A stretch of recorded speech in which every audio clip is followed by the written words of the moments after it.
Welcome all, Papa G here. Today is Saucy Sunday. It's where we focus primarily on low-carb recipes for sauces, condiments, and dressings. Most of the videos will be short and to the point, just something to help add a little flavor to your low-carb diet. Let's get started. For today's episode, we'll be making a homemade ranch dressing.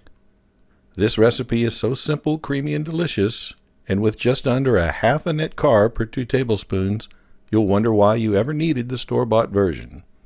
Let me show you what I mean. Here is the nutrition label of a very popular store-bought ranch dressing. While the 2 carbs may seem low, this is more than 4 times the carbs of our homemade version. And you don't even have to guess what's in it.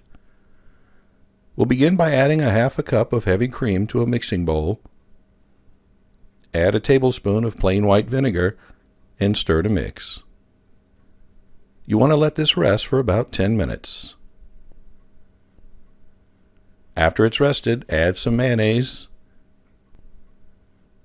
and some sour cream. Stir to combine. Once it's mixed, add some salt, ground black pepper, some onion powder, garlic powder, some dried dill, dried parsley, and a liquid sugar substitute equal to 1 tablespoon of regular sugar. Mix well to thoroughly combine. Cover and place in the refrigerator for at least 1 hour to chill. This will also allow time for the flavors to come together. You can enjoy this with my buffalo chicken recipe, on a salad, or as a dip for your favorite vegetables.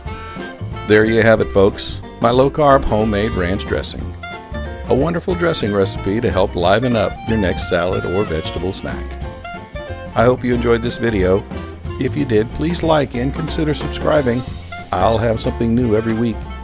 Thanks for watching, and I'll see you next time.